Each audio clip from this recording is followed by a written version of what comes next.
Friends, क्या हाल है। बिस्मिल्लाहिर्रहमानिर्रहीम। आज का हम लेक्चर स्टार्ट करने लगे हैं एग्जाम्पल नंबर 4। इससे पहले हम लोग एग्जाम्पल नंबर 2 और 3 कर चुके हैं और मैंने आप लोगों को बताया था कि जो एग्जाम्पल नंबर 2, 3, 4 एक्सरसाइज का क्वेश्चन नंबर 15 और 16 ये एक ही टाइप के क्वेश्चन हैं। ये सारे के सारे एम्पेरिकल फार्मूला के क्वेश्चन हैं। लेकिन आज की जो एग्जाम्पल है एग्जाम्पल नंबर 4, ये एम्पेरिकल फार्मूला हम लोगों ने फाइंड करना है जब हमें डाटा दिया गया है कंबस्चन एनालिसिस के थ्रू। तो कंबस्चन एनालिसिस का डाटा इसमें थोड़ा सा चेंज है, यानी कि अब मैंने एम्पेरिकल फार्मूला के आप लोगों को मैयर करने के 3 तरीके बताए थे कि आपको सबसे पहले परसेंटेज पता हो, नंबर ऑफ़ मोल्स पता हो और एटॉमिक रेशो पता हो। अगर आपको ये 3 चीज़ें पता चल जाती है तो एम्पेरिकल फार्मूला कोई मसला ही नहीं है, ठीक है ना। लेकिन जब कंबस्चन एनालिसिस की बात आती है तो परसेंटेज को मैयर करना as compare to other process थोड़ा सा चेंज हो जाता है, क्योंकि यहाँ पर कंपाउंड के अंदर से किसी एलिमेंट की परसेंटेज निकालनी होती है। तो चलिए जी शुरू करते हैं। कहते हैं एग्जाम्पल नंबर 4 में कहते हैं a sample of liquid consisting, कोई ऐसा सैम्पल है, मैं कहता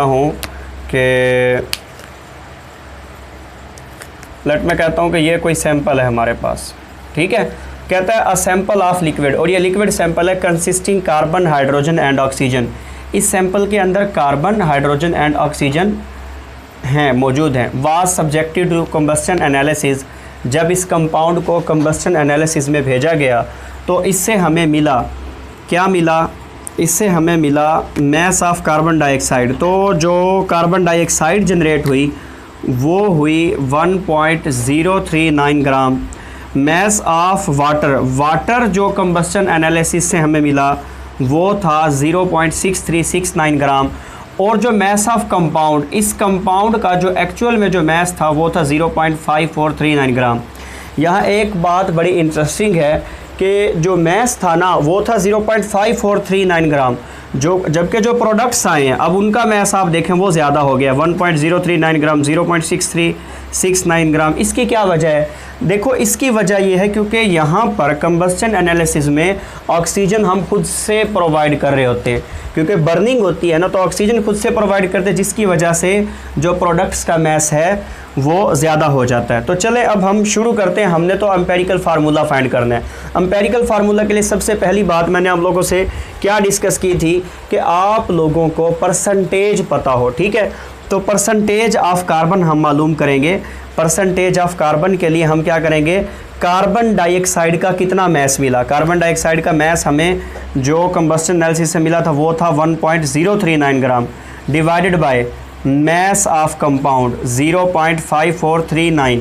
मैस ऑफ कंपाउंड से डिवाइड करवा दिया। अब ये क्या चीज़ है, आप लोगों ने परसेंटेज का जो फार्मूला पढ़ा है ना, तो वो ये था कि यानी कि mass of substance over atomic mass multiply by 100, ठीक है ना। ये मेथड हम लोगों ने पढ़ा हुआ है। लेकिन जब किसी कंपाउंड के अंदर हम किसी एलिमेंट की परसेंटेज मालूम करते हैं तो फिर हम क्या करते हैं कि उस कंपाउंड का मैस डिवाइडेड बाय उस कंपाउंड से हासिल होने वाले प्रोडक्ट का mess divided by mass of compound multiply by. अब हमने यहाँ 12/44 क्यों लिखा है? क्योंकि हम परसेंटेज ऑफ कार्बन मालूम कर रहे हैं कार्बन डाइऑक्साइड के अंदर से, यानी कि ये कार्बन डाइऑक्साइड हो गया और इस कार्बन डाइऑक्साइड के अंदर अब हम इसे मल्टीप्लाई करवाएंगे 12/44। कार्बन यानी कि कार्बन डाइऑक्साइड के अंदर कार्बन का जो मैस है वो है 12 और जो टोटल कार्बन डाइऑक्साइड है उसका मैस हो गया 44 मल्टीप्लाई बाय 100। तो ये हमारे पास आ गया 52.09%, ठीक है। इसी तरह परसेंटेज ऑफ हाइड्रोजन हम निकाल लेंगे। Mass of water 0.6369 divided by mass of compound 0.5439 multiply by. अब वाटर के अंदर से हमने हाइड्रोजन की परसेंटेज निकालनी है, तो वाटर के अंदर से हाइड्रोजन की परसेंटेज निकालने के लिए अब देखो वाटर का आप फार्मूला देखो कि उसके अंदर हाइड्रोजन हैं कितने, H2O, 2 हाइड्रोजन है।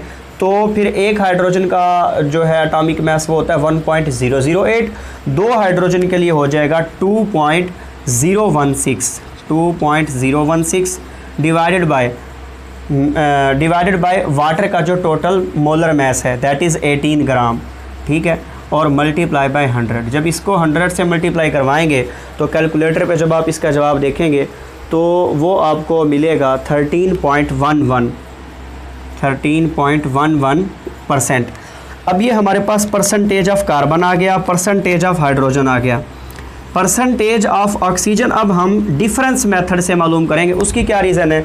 देखो, अगर आपको मैं कहूँ कि आपके पास टोटल आपके पास ना 3 प्रोडक्ट है 100% में से, फॉर एग्जांपल मैं कहता हूँ एक है 40%, एक है 30%, तीसरा कितने परसेंट होगा? तो आप खुद कहेंगे कि 40 और 30 70 हो गए, 100 में से 70 को निकाल दो तो वो तीसरा जो है ना वो 30% ही होगा। तो डिफरेंस मेथड से हम ऑक्सीजन की परसेंटेज मालूम कर लेंगे, और वो हम किस तरह से कर देंगे कि 100 minus percentage of carbon that is 52.09 plus percentage of hydrogen that is 13.11। अब ये 100 माइनस इसको जब हम करेंगे तो हमारे पास जो जवाब आएगा परसेंटेज ऑफ ऑक्सीजन का वो आ जाएगा 34.79, यानी जब आप इसे कैलकुलेटर पर करेंगे ये आ जाएगा 34.79%। अब हमारे पास परसेंटेज आ गई भाई, जब परसेंटेज आ गई तो आपका मसला सारे का सारा हल।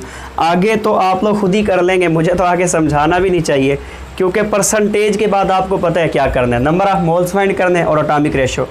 नंबर ऑफ़ मोल्स का क्या फार्मूला होता है? Mass of substance over molar mass. लेकिन मैंने आपको बताया था कि जब परसेंटेज दी हो तो परसेंटेज को ही हम गिवन मैस कंसीडर करते हैं। इसको मैं एग्जांपल नंबर 3 में बहुत अच्छे से समझा चुका हूँ कि जो परसेंटेज होती है असल में वो मैस ही होती है, क्योंकि वो 100 में से कितने ग्राम में यही चीज़ बताई होती है।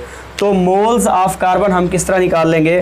परसेंटेज ऑफ कार्बन जो कि हमारे पास है 52.09, हम करेंगे 52.09 mass of substance given percentage over atomic mass of carbon that is 12।